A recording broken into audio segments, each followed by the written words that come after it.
இன்னைக்கு நம்ம பார்க்க போறது பாத்தீங்கன்னா சிறப்பான சிக்கன் பிரியாணி. சிக்கனை செய்வது எப்படி வாங்க. அதுக்கு தேவையான சிக்கனை நல்லா கழுவி ரெடியா வச்சுக்கணும் பாத்திரத்துல. அப்புறம் அதுக்கு தேவையான பட்டை, கிராம்பு, மிளகு, ஏலக்காய், சோம்பு, தேவையான வெங்காயம், தக்காளி எல்லாம் போட்டு நறுக்கி வச்சுக்கணும். புதினா, கொத்தமல்லி, அப்புறம் துளசி, பிரியாணி ரைஸ். இவர்தான் எங்க செஃப் மிஸ்டர் விக்னேஷ் அவர்கள். சிறப்பா செய்வாரு சமையல் எல்லாமே. வாங்க. ஃபர்ஸ்ட் கடாயில எண்ணெய் ஊத்திட்டாரு. அது நல்லா கொஞ்சம் கொதிச்ச உடனே வெங்காயம் போட்டு நல்லா பொன்னிறமா வணங்கிட்டு இருக்காரு. வெங்காயம் பொன்னிறமா வணங்கிடுச்சு. இப்ப நம்ம ரெடி பண்ணி வச்ச பட்டை, கிராம்பு, சோம்பு, ஏலக்காய், மிளகு எல்லாத்தையும் போட்டாச்சு. நம்ம போட்ட பட்டை, கிராம்பு எல்லாம் வணங்கிடுச்சு. இப்ப அந்த தக்காளி போட்டு வணக்க வேண்டியதான். ரெடி பண்ணி சார் வாங்கணும். இதை போட் பண்ணுங்க. அருமையா ஜோரா இருக்குங்க பிரியாணி. இதுல தெரியுங்க சிறப்பாக இருக்குங்க.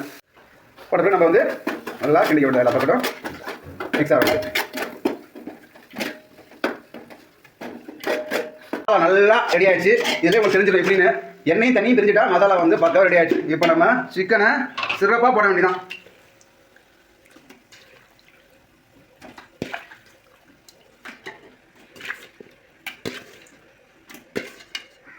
நல்லா சாந்தி எல்லா பக்கட்டும் படுற அளவுக்கு நல்லா மிக்ஸ் பண்ண வேண்டியதான். கிண்டி விடணும்.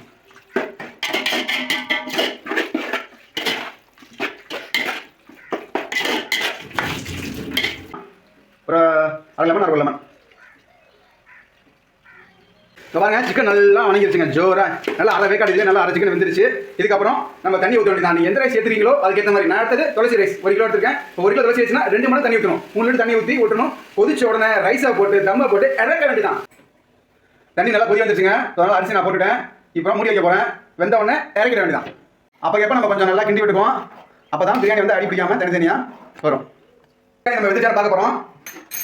பாருங்க பிரியாணி அருமையாக வந்துருச்சு. நம்ம டேஸ்ட்டுக்காக கொஞ்சம் நெய் விட்டுக்கலாம்.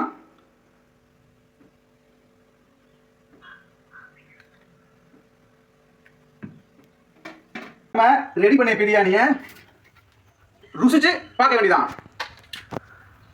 வாவ், பேஷ் பிரமாதமா இருக்கு.